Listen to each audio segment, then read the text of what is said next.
தென்னாடுடைய சிவனே போற்றி, எந்நாட்டவர்க்கும் இறைவா போற்றி. அனைத்து தமிழ் உள்ளங்களுக்கும் கனிவான வணக்கங்கள். 60 தமிழ் ஆண்டுகளில் இப்போது பிறக்க இருப்பது குரோதி வருடம்.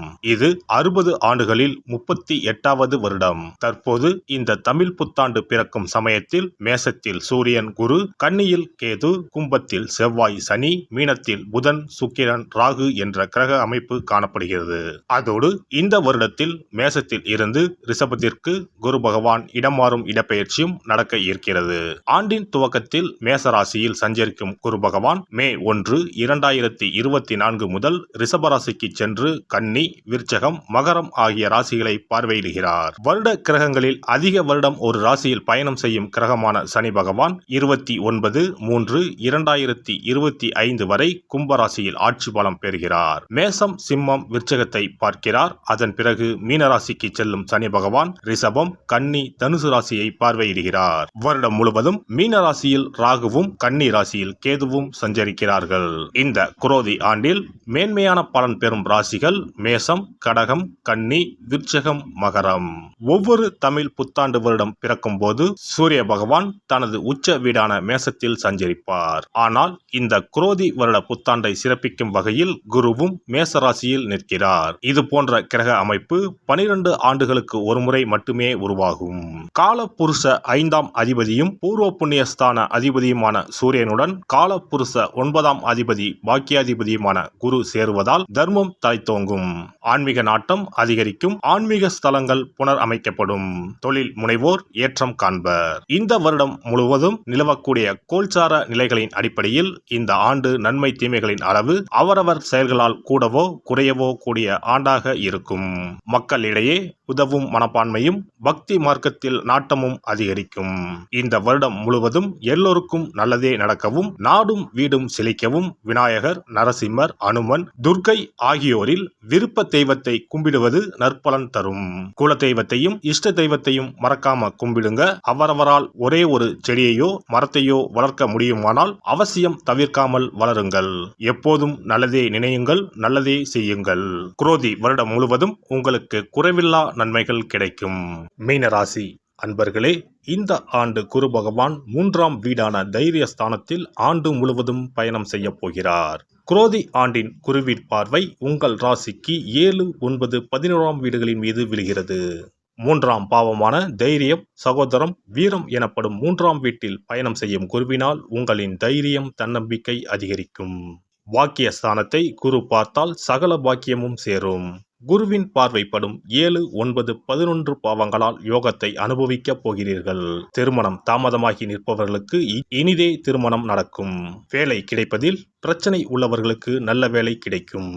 9ஆம் வீடான பாக்கிய ஸ்தானத்தை குரு பார்க்க போவதால் நீண்ட நாட்களாக நீங்கள் ஆவலுடன் எதிர்பார்த்த பதவி, பட்டங்கள், பூர்வீக சொத்துக்கள் பரிமாற்றம், புது முயற்சிகள் எல்லாம் கைகூடி வரும். லாபஸ்தானத்தை ராசிநாதன் குரு பார்க்க போவதால் பொருளாதார நிலை திருப்தி தரும். செய்யும் தொழில் வளர்ச்சி அடையும். நோய் நொடி தொந்தரவுகள் நீங்கும். ஆரோக்கியம் அதிகரிக்கும். மாற்று மருந்தால் நோய் நீங்கும். குடும்பத்தில் அமைதி நிலவும். மகிழ்ச்சியும் நிம்மதியும் நிறைந்த ஆண்டாக குரோதி ஆண்டு அமைந்துள்ளது. குரோதி ஆண்டு முழுவதும் சனி பகவான் உங்கள் ராசிக்கு விரயஸ்தானத்தில் இருக்கிறார். 7.5 சனி காலமாக இருந்தாலும் வேலை இல்லாமல் இருப்பவர்களுக்கு வேலை கிடைக்க வாய்ப்பு அமையும். படித்து முடித்துவிட்டு காத்திருக்கும் மாணவர்களுக்கு விரும்பிய இடத்தில் வேலை கிடைக்கும். இடம், வீடு, வண்டி, வாகனங்கள் வாங்க வாய்ப்புகள் தானாக தேடி வரும். கடனாக கொடுத்துள்ள பணம், பொருட்கள் தவணை முறையில் வீடு வந்து சேரும். விசா, பாஸ்போர்ட் போன்ற விஷயங்கள் சாதகமாக அமையும். வேலை விஷயமாக வெளியூர் மற்றும் வெளிநாடு செல்ல சந்தர்ப்பங்கள் தேடி வரும். விரய சனி காலம் என்பதால் திடீர் செலவுகள் அதிகரிக்கும். பணத்தினை முதலீடுகளாக சேகரித்து வைப்பது நல்லது.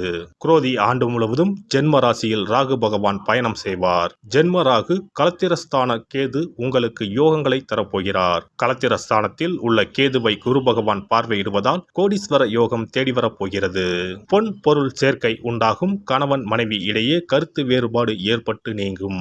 பண விஷயத்தில் யாருக்கும் ஜாமீன் கையெழுத்து போட வேண்டாம். உடல் ஆரோக்கியத்தில் சிறு சிறு தொந்தரவுகள் ஏற்பட்டு சீராகும். 7ஆம் இடத்தில் அமர்ந்துள்ள கேதுவினால் சத்ரு நாசம் ஏற்படும். எதிரிகள் காணாமல் போவார்கள். புதிய நபர்களை நம்பி எந்த விஷயத்தை விஷயத்திலும் இறங்க வேண்டாம். பெண்கள் சம்பந்தப்பட்ட விவகாரங்களில் கூடுதல் எச்சரிக்கையுடன் இருப்பது நல்லது.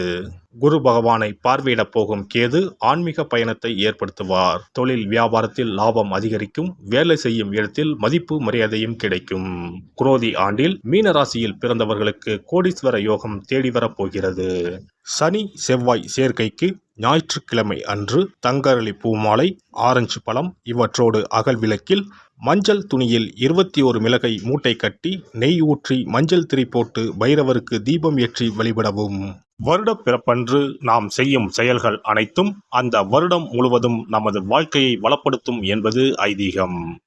அதனால் இந்த பதிவில் தமிழ் புத்தாண்டாகிய சித்திரை முதல் நாள் என்னென்ன செய்ய வேண்டும், என்ன செய்யக்கூடாது என்பதனை பற்றி தெரிந்து கொள்ளலாம். தமிழ் மாதத்தின் முதல் மாதமான சித்திரையில் தமிழ் புத்தாண்டு தொடங்குகிறது. மா, பலா, வாழை ஆகிய முக்கணிகள், வெற்றிலை, பாக்கு, நகைகள், நெல் முதலான மங்கள பொருட்கள் கொண்ட தட்டை வழிபாட்டறையில் வைத்து அதை புத்தாண்டு அதிகாலையில் காண்பது புனிதமாக கருதப்படுகின்றது. புத்தாண்டு அன்று அதிகாலையில் நீராடி கோலமிட்டு புத்தாடை அணிந்து கோவிலுக்கு சென்று வழிபடுவது நல்லது. அன்றைய தினம் அறுசுவைகளும் இடம்பெற்றிருக்கும் உணவை படைப்பது முறையாகும். அன்றைய நாளில் இனிப்பு, கசப்பு, உப்பு, காரம், துவர்ப்பு, புளிப்பு ஆகிய 6 சுவைகளும் இருக்குமாறு உணவானது அமைவது சிறப்பு. பொதுவாக நல்ல நாட்களில் பாகற்காய் சேர்ப்பது இல்லை.